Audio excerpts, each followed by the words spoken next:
अस्सलाम वालेकुम नाज़रीन, प्रोग्राम एडिक्शन प्रिवेंशन में खुशामदीद। मैं हूं मोहम्मद तलहा खालिद।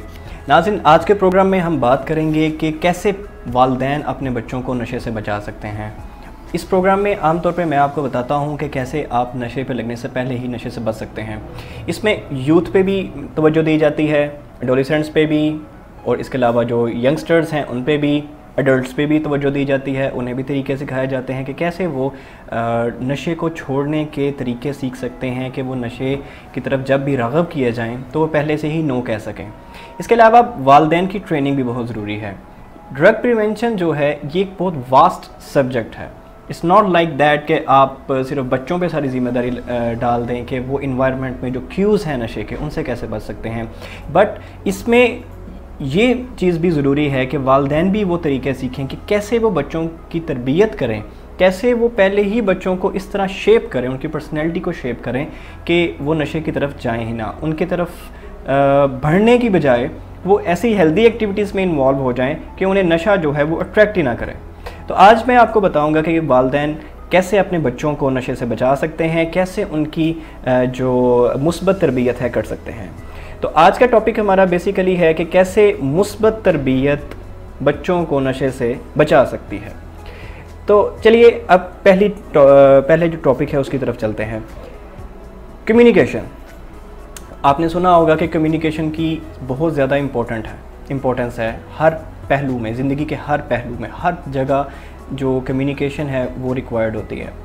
जब बच्चा पैदा होता है उसे कम्युनिकेशन की तब से ही ज़रूरत पड़ जाती है कि वो अब जब उसे भूख लगी है तो वो कैसे मांगेगा, दूध कैसे मांगेगा, अपनी ज़रूरियात के बारे में कैसे, चाहे वो उस वक्त सिर्फ रो के बता सकता है या अपने इशारों से बता सकता है। लेकिन कम्युनिकेशन की ज़रूरत इंसान में जब से वो पैदा होता है और जब तक वो मरने नहीं जाता तब तक उसे कम्युनिकेशन की ज़रूरत पड़ती रहती है।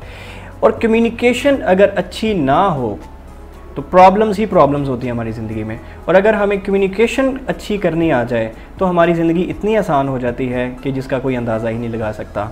जितने भी लोग कामयाब हैं, जितने भी दुनिया में आप अपने इर्द गिर्द लोग कामयाब देखेंगे, उनमें आप एक क्वालिटी ज़रूर देखेंगे। वैसे तो 7 habits of highly effective people में बहुत सी एग्जांपल्स दी गई हैं हैबिट्स की, लेकिन मेरा ख्याल है ये हैबिट भी इंक्लूड होनी चाहिए, जो है कम्युनिकेशन। कम्युनिकेशन अगर किसी की अच्छी है तो वो एक कामयाब इंसान बन सकता है। वो लोगों के साथ कन्फ्लिक्ट्स से बच सकता है। जो इंसानों के दरमियान इंडिविजुअल डिफरेंसेस की वजह से, इनफरादी इख्तलाफात की वजह से जो मसाइल आते हैं उन पे वो ओवरकम कर सकता है या उनको बहुत अहसन तरीके से डील कर सकता है।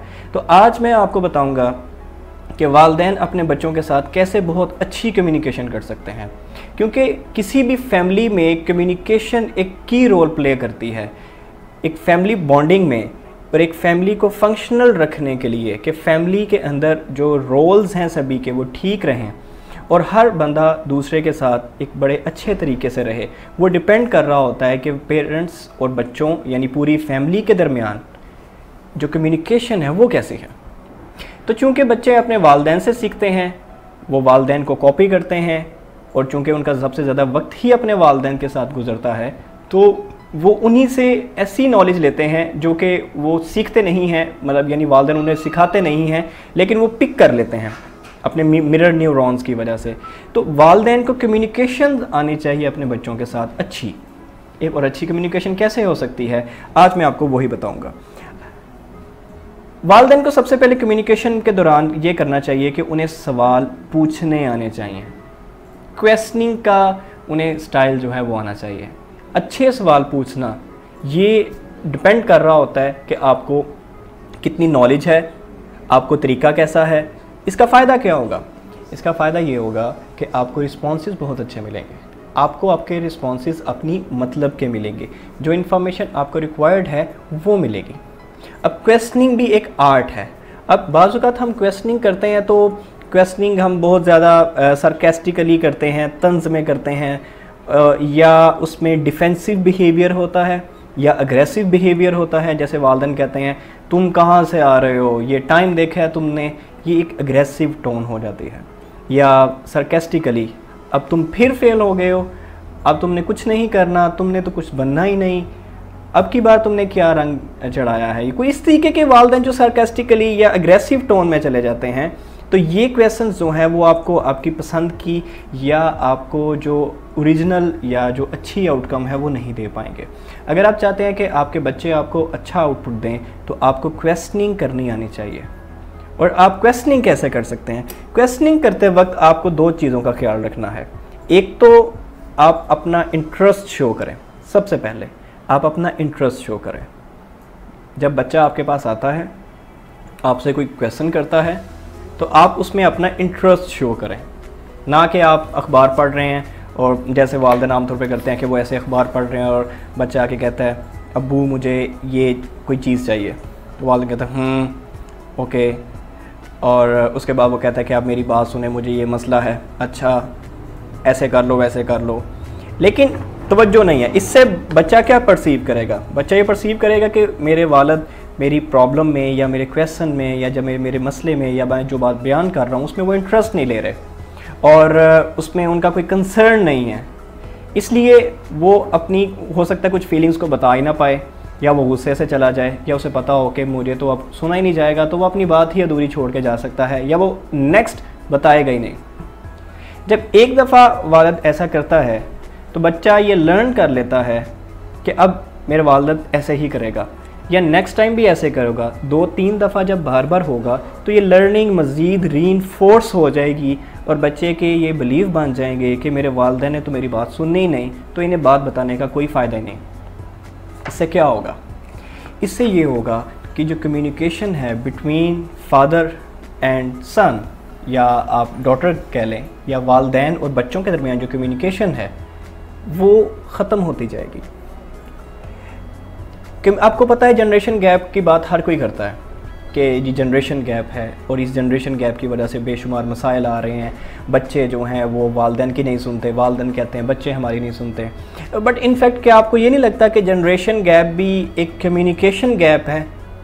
कि अगर कम्युनिकेशन दोनों के दरमियान अच्छी हो जाए, अंडरस्टैंडिंग डेवलप हो जाए, अगर हमको कम्युनिकेशन का आर्ट आ जाए, तो हम इस जनरेशन गैप पे बहुत हद तक काबू पा सकते हैं। लेकिन उसमें वालिदैन को भी बच्चों के मसाइल में इंटरेस्ट और कंसर्न शो करना होगा। अगर वो बच्चों के मसाइल में कंसर्न शो नहीं करते या वो सारी की सारी ज़िम्मेदारी बच्चों पे ही डाल देते हैं, वैसे तो ये बहुत अच्छा है कि leave the responsibility where it belongs, लेकिन आपको अपने बच्चों के मसले सुनने तो एटलीस्ट चाहिए, उनको हेल्प ऑफ़र करनी चाहिए, उनको कंसर्न शो करना चाहिए कि मैं आपके मसले में इन्वॉल्व हूँ और मैं आपको इनकरेज कर सकता हूँ, एम्पावर कर सकता हूँ, चाहे उनको उनका काम ज़रूर करने दें। मैं इनेबलिंग की बात नहीं कर रहा, मैं एम्पावरमेंट की बात कर रहा हूँ।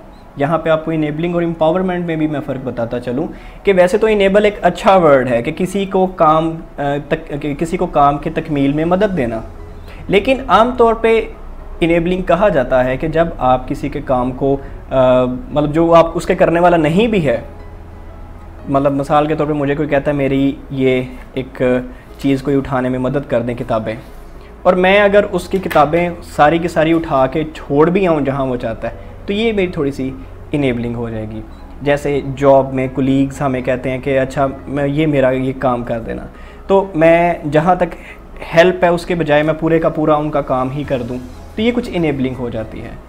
तो हेल्प उतनी करनी चाहिए जितनी हेल्प डिमांड की जाए और जितनी ज़रूरत हो। हेल्प करते हुए भी हमें इस चीज़ का ख्याल रखना चाहिए कितनी रिक्वायर्ड है। अब एम्पावरमेंट क्या होती है? एम्पावरमेंट होती है कि आप किसी को इस काबिल बना लेते हो कि वो उस काम को पाया तकमील तक खुद पहुंचा सके। जैसे आप किसी को वज़न उठाने में थोड़ी सी मदद करते हो तो वो फिर वज़न उठा लेता है, ये एम्पावरमेंट है। इनेबलिंग ये है कि आप उसका वज़न खुद उठा लेते हैं। तो इसमें फ़र्क रखना चाहिए। मैं इनेबलिंग की बात नहीं कर रहा, लेकिन वालिदैन को एम्पावर अपने बच्चों को ज़रूर करना चाहिए और ये बहुत ज़रूरी है। इसलिए आप जब भी अपने बच्चे से बात करें, जब भी आपका बच्चा आपसे बात करे, तो आप अपना पूरा कंसर्न शो करें कि मैं आपकी बात में इन्वॉल्व हूँ, मैं इनटू इट हूँ। कोई अगर आप उसको इग्नोरेंस शो करेंगे तो इग्नोरेंस बहुत ज़्यादा हर्ट करती है। जब भी हमें कोई इग्नोर किया जाता है, जब भी हमें कोई नहीं सुनता, तो हम रिजेक्टेड फील करते हैं और ये बहुत वर्स्ट फीलिंग होती है जब भी हम रिजेक्टेड फील किए जाते हैं। जब आपने देखा होगा जब भी फेसबुक के ऊपर हमें हमारी कोई पोस्ट आती है और हमें लाइक कम मिलते हैं या हमें कोई लाइक नहीं मिलता, तो हम थोड़े से परेशान हो जाते हैं कि हो सकता है मेरी ये तस्वीर बहुत अच्छी नहीं आई कोई इम्प्रूवमेंट करने की ज़रूरत है और नेक्स्ट टाइम आप किसी और पोज में किसी और तरीके से एक नई तस्वीर लगाते हैं, उसे अगर अप्रूवल मिलता है तो आप कहते हैं कि वाओ दैट्स ग्रेट। तो रिजेक्शन और अप्रूवल, ये भी कॉन्सेप्ट आपको जहन में रखने की ज़रूरत है। खैर बात थोड़ी सी लंबी हो जाएगी, मैं आपको दोबारा पॉइंट पे ले आता हूँ। मैं बात कर रहा था कि वालिदैन को अपने बच्चों के क्वेश्चंस में, बच्चों के मसलों में, बच्चों की बातों में मुकम्मल इंटरेस्ट शो ज़रूर करना चाहिए। और इसमें आई टू आई में कांटेक्ट जो है ये बहुत ज़रूरी होता है कि जैसे अगर कोई बच्चा आपसे सलाम लेता है तो एटलीस्ट आप अखबार नीचे करके उसकी तरफ देख के वालेकुम सलाम कह दें। लेकिन अगर आप अखबार पढ़ते पढ़ते वालेकुम सलाम कहते हैं तो इससे बहुत फ़र्क पड़ता है। आप कभी ये प्रैक्टिस करके देखिएगा और आपको ऐसे रिज़ल्ट्स मिलेंगे कि जिसमें आप देखेंगे कि आप हैरान रह जाएंगे कि वालिदैन और बच्चों के दरमियान कितनी कंफर्टेबल कम्युनिकेशन बन गई है। बच्चों को ट्रस्ट डेवलप होना शुरू हो जाएगा।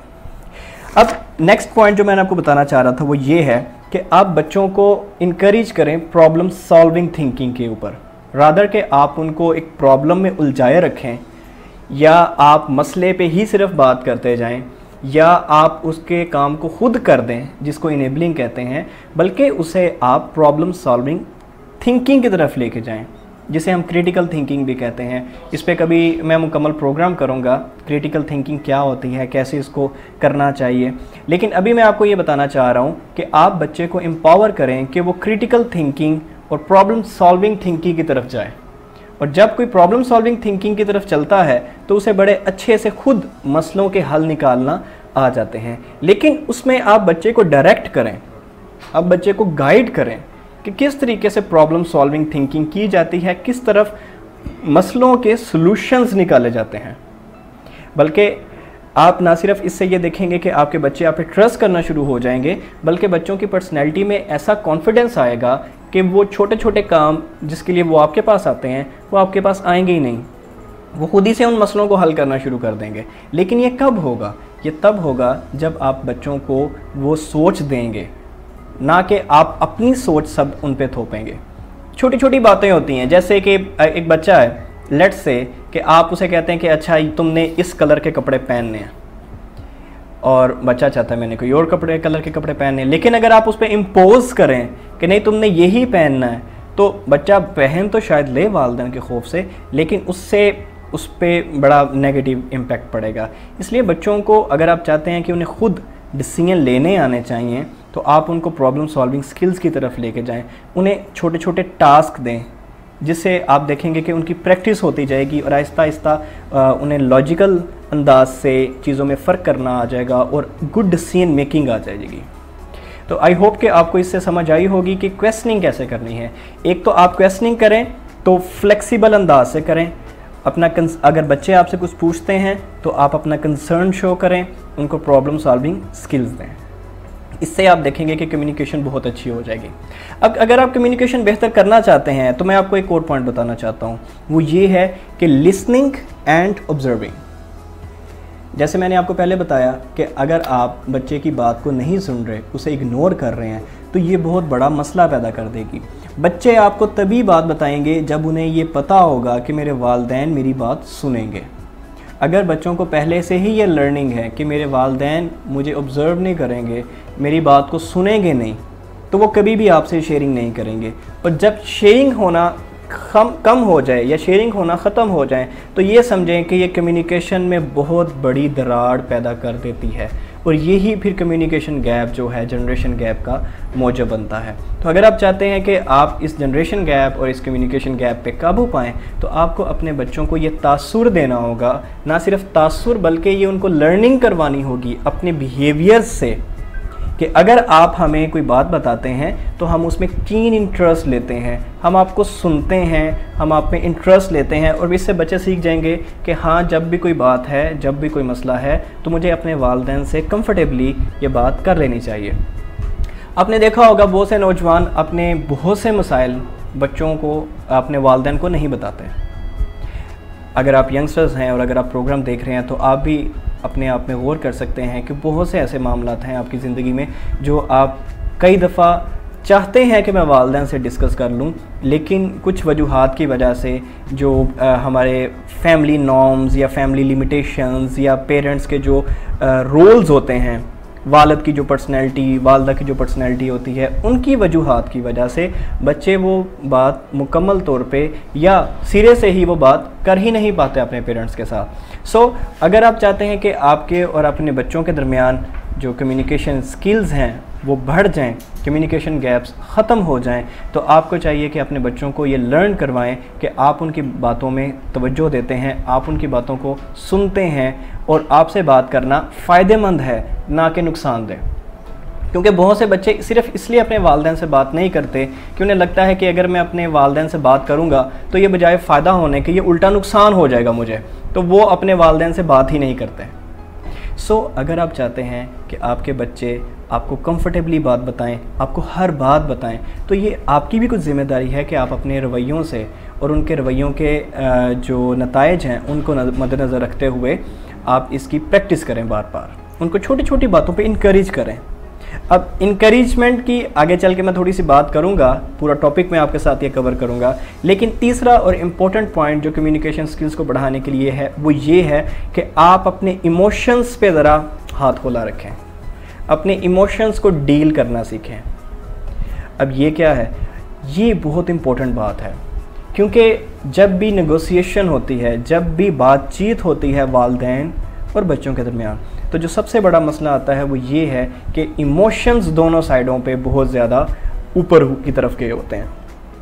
वालिदैन किसी तरफ जा रहे हैं और बच्चे किसी तरफ जा रहे हैं, और जो इंडिविजुअल डिफरेंसेस हैं, जो नज़रियाती इख्तलाफ है, जो वहाँ पे कम्युनिकेशन गैप आ रहा है, वो इमोशंस को मज़ीद उभार देता है, और वो इमोशंस इतने फिर स्ट्रॉन्ग हो जाते हैं, इतने ज़्यादा हो जाते हैं कि उनके इन्फ्लुएंस में आके वालिदैन भी कुछ बोल देते हैं जो कि नहीं बोलना चाहिए, कुछ ऐसे वालिदैन एक्शंस ले लेते हैं जो कि बच्चों पे बहुत नेगेटिव असर डालते हैं और जिस पे वालिदैन बाद में फिर पछताते भी हैं।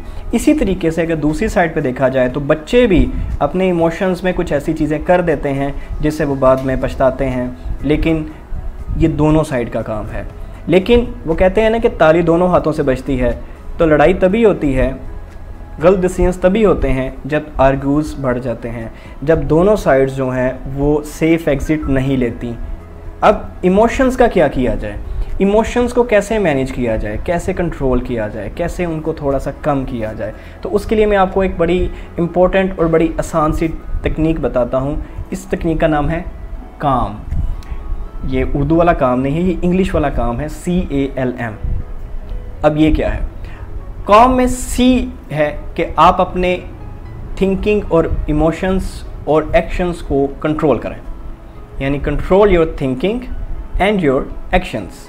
अगर आप अपने एक्सट्रीम बिहेवियर्स को, एक्सट्रीम थिंकिंग को मैनेज कर लेंगे तो आप बाउंड्रीज से या थ्रेशहोल्ड पे पहुंचने से पहले ही आप अपनी इमोशंस की बाउंड्रीज़ के अंदर रहेंगे।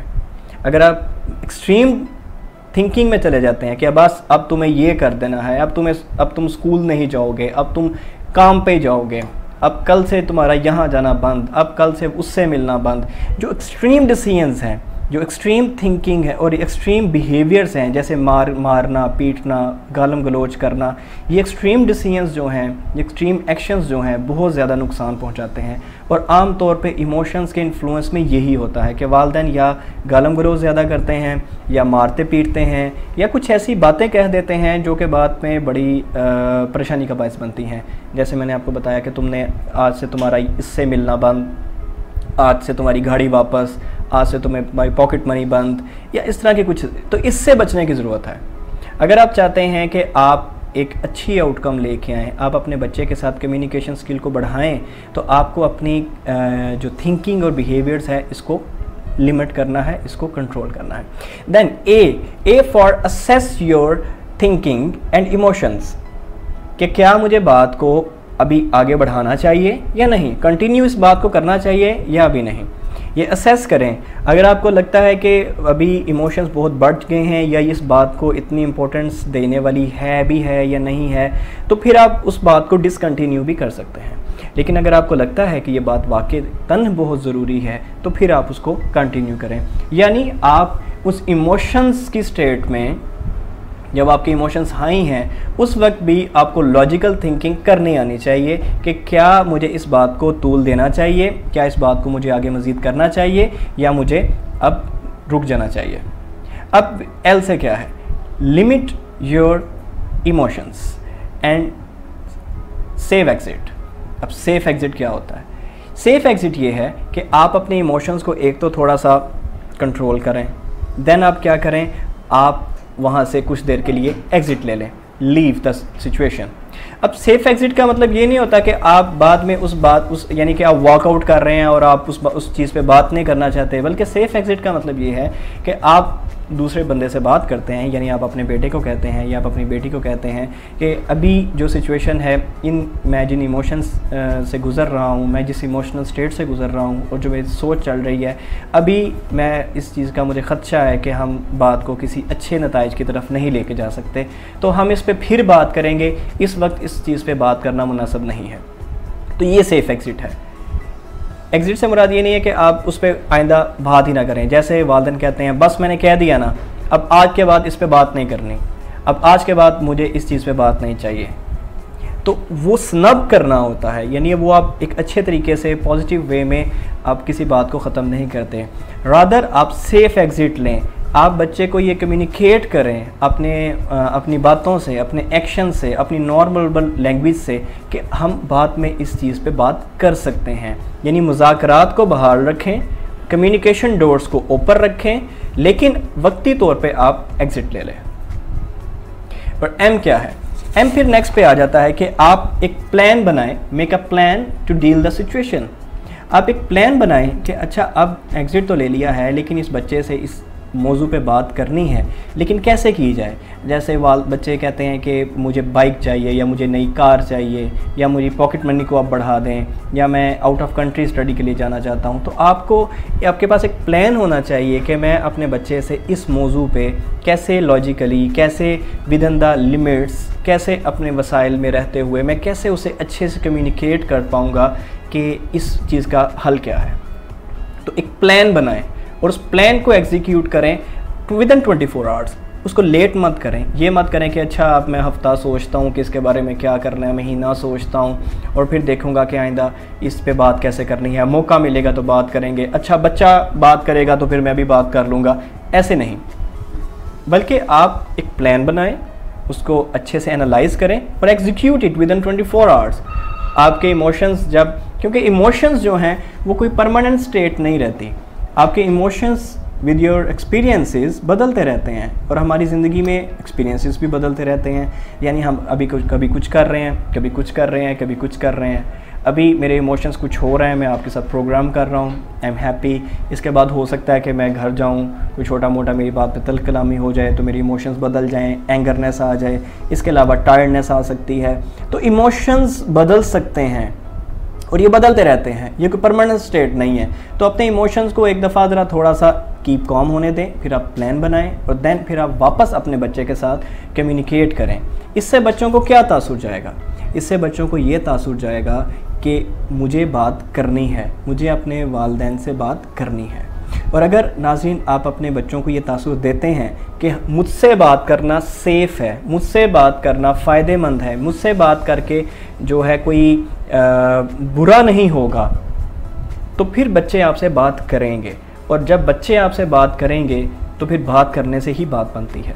अगर बच्चे आपसे बात नहीं करेंगे, अगर कम्युनिकेशन गैप्स स्टिल वहीं पे रहेंगे, तो ये गैप्स फिर आहिस्ता आहिस्ता कम नहीं होते बल्कि बढ़ते जाते हैं। और ये फिर बढ़ते बढ़ते इस हद तक बढ़ जाते हैं कि फिर वही बात होती है कि वालिदैन की डायरेक्शन कुछ और होती है, बच्चों की डायरेक्शन किसी और तरफ होती है। और फिर ये चीज़ चलती रहती है और फिर बुढ़ापे में वालिदैन शिकवा करते हैं कि बच्चे आजकल के ऐसे ही हैं, बच्चे आजकल के बदतमीज़ हैं, बच्चे आजकल के बात नहीं सुनते, हमारे बच्चे हमारी बात नहीं मानते। तो ये कम्युनिकेशन स्किल्स ना होने की वजह से है। आज मैं थोड़ा सा भार वालिदैन पे डाल रहा हूँ क्योंकि पेरेंटिंग जो है ये बच्चों को ऐसी लर्निंग करवा देती है, ऐसे बिलीव्स दे देती है जिसकी वजह से उनकी लाइफ लॉन्ग पर्सनैलिटी बनती है, जिसकी वजह से उनकी ज़िंदगी ऐसी डायरेक्शंस ले लेती है कि जो बाज़-औक़ात बाद में अच्छे नताइज भी देती है और बाज़-औक़ात मनफी नताइज भी देती है। सो अगर आप चाहते हैं कि आपके बच्चे ना सिर्फ आपसे अच्छे तरीके से बात कर सकें बल्कि वो सोसाइटी में भी अच्छे से रह सकें, अच्छे से बातचीत कर सकें, और आजकल तो दौर ही कम्युनिकेशन का है। आजकल के दौर में जिसको कम्युनिकेशन अच्छी नहीं आती वो ज़िंदगी में कभी भी कामयाब नहीं हो सकता। जो पैसिव है, जो कम्युनिकेशन स्किल्स को नहीं जानता, तो वो कभी भी तरक्की नहीं कर सकता। वो एक ही जगह पे कहीं ना कहीं या बहुत नीचे या बहुत पीछे रह सकता है। लेकिन बहुत से लोग आपने ऐसे देखे होंगे जो सिर्फ कम्युनिकेशन स्किल्स की बेस पे, हालांकि उनके पास कोई हुनर ज़्यादा नहीं होता, हालांकि उनके पास कोई नॉलेज ज़्यादा नहीं होता, लेकिन वो अपनी कम्युनिकेशन स्किल्स की बेस पे बहुत कामयाब होते हैं। लेकिन मैं आपको ये नहीं कह रहा कि आप नॉलेज ना लें या आप हुनर ना सीखें। मैं आपको ये बताना चाह रहा हूँ कि कम्युनिकेशन स्किल्स की बहुत ज़्यादा वाइटल रोल है हमारी ज़िंदगी में कम्युनिकेशन स्किल्स का। और अगर आप चाहते हैं कि आपके बच्चे नशे से बच जाएँ तो ये ज़रूरी है कि आपके और आपके बच्चों के दरमियान कम्युनिकेशन इतनी स्ट्रॉन्ग हो, इतनी ईजी हो, इतनी फ्लेक्सिबल हो कि आपको अपने बच्चे की हर आदत के बारे में पता हो, आपको अपने बच्चे की हर बात का पता हो। लेकिन आपने क्या नोट नहीं किया कि हमारे मुआशरे में वालिदैन को तब बच्चे के नशे के करने के बारे में पता चलता है जब पानी सर से गुज़र चुका होता है। और फिर क्या होता है, फिर लोग वालिदैन अपने बच्चों को छुपाते हैं, बताते नहीं हैं। आल्दो सोसाइटी में पता होता है कि ये नशा कर रहा है, लेकिन वालिदैन फिर हिट बॉटम का वेट करते हैं, और जब फिर हालात हाथ से ही बाहर हो जाते हैं तो फिर क्या होता है, फिर ज़बरदस्ती ट्रीटमेंट में या घर से निकाल देना, तो फिर नताइज कुछ अच्छे नहीं रहते। तो जब कम्युनिकेशन स्किल अच्छी होगी तो आपका बच्चा कभी नशे पे जाएगा ही नहीं। और अगर खुदा ना खास्ता उसने दोस्तों के इन्फ्लुएंस में आके, पीयर प्रेशर के अंडर या किसी वजह से कभी कुछ कर लिया, सिगरेट पी लिया, शराब पी ली या चर्स गर्दा किसी भी तरह का सब्सटेंस इस्तेमाल कर लिया, तो वो आपको आके बताएगा, वो आपसे शेयर करेगा कि मुझसे ये गलती हो गई। लेकिन फिर ये आप पे डिपेंड करता है कि आप उस सिचुएशन को कैसे डील करते हैं। लेकिन आप मुझे बताएं, अगर आप नौजवान हैं तो क्या आप अपने वालिद को ये जाके कह सकते हैं कि अबू जी आज मैं बड़ा सदमे में था तो मैंने सिगरेट पी लिया? बहुत मुश्किल है। बच्चे अपने वालिदैन से बात नहीं कर पाते। क्यों? क्योंकि उनके जहन में फ़ियर होता है कि अगर मैंने बात की तो क्या होगा, इट्स रियलिटी, और अगर उन्होंने बात की तो क्या होगा। वालिदैन फिर वो अपना छितर उठा लेते हैं और फिर पिटाई शुरू हो जाती है, और वो उनकी कम्युनिकेशन का एक स्टाइल होता है और वो उनके बिहेवियर्स होते हैं। तो उस वक्त पे com technique, control your thinking and actions, तो फिर आप जो है अपने बच्चों को एक अच्छा मैसेज दे सकते हैं, उनसे क्वेश्चनिंग कर सकते हैं कि अच्छा बेटा क्या हुआ। फिर आप उनको प्रॉब्लम सॉल्विंग स्किल्स के ऊपर लेके जा सकते हैं, उनकी क्रिटिकल थिंकिंग को आप इन्हेंस कर सकते हैं कि अच्छा इस मसले में और क्या किया जा सकता था और आइंदा कैसे इससे बचा जा सकता है। आप मुझे बताएं, जो मैंने अभी आपको बातें बताई, क्या आज के दौर में वालिद और बेटा आपस में ऐसी बात कर सकते हैं? इवन इन मॉडर्न टेक्नोलॉजी और इस मॉडर्न दौर के अंदर भी वालिद और बच्चा आपस में इस तरह की बात नहीं कर सकते। बच्चा अपने वालिद को नहीं बता सकता कि मैंने गलती से नशा कर लिया। वालिद ये नहीं सुनना चाहता कि मेरा बच्चा नशा करके आ गया है। ये कम्युनिकेशन गैप पैदा करती हैं, ये चीज़ें प्रॉब्लम पैदा करती हैं, और ये फिर आहिस्ता आहिस्ता बढ़ते प्रॉब्लम को ख़त्म करने की बजाय इतना तूल दे देती हैं कि बाद में दोनों जो फरीक हैं यानी बच्चे भी और वालिदैन भी पछताते रहते हैं। सो मैं उम्मीद करता हूँ कि आज के प्रोग्राम से आपने सीखा होगा कि कम्युनिकेशन स्किल्स ही वो वाहिद रास्ता हैं जिससे बच्चे नशे से बच सकते हैं। और बहुत सी चीज़ें हैं जिनको आइंदा प्रोग्राम में मैं डिस्कस करूंगा। आज के प्रोग्राम में मैंने सोचा था कि मैं कुछ और चीज़ों को भी डिस्कस करूं, जैसे मैंने इनकरेजमेंट की बात की थी और नेगोशिएशन स्किल्स की बात की थी, लेकिन वो आइंदा प्रोग्राम में करूंगा क्योंकि ये बात बड़ी इंपॉर्टेंट थी, इसको इलेबोरेट करना ज़रूरी था। आई होप कि आपको आज के प्रोग्राम से सैर हासिल मालूमात मिली होगी और आप इसको अपनी ज़िंदगी में अप्लाई कर सकेंगे। आपका कोई क्वेश्चन हो तो आप मुझे फ़ीडबैक दे सकते हैं, इनबॉक्स में क्वेश्चंस आप लिख सकते हैं। आपको आइंदा प्रोग्राम में मैं उसके आंसर्स दूंगा। अगले प्रोग्राम के तक के लिए मुझे इजाज़त दीजिए। अल्लाह हाफिज़।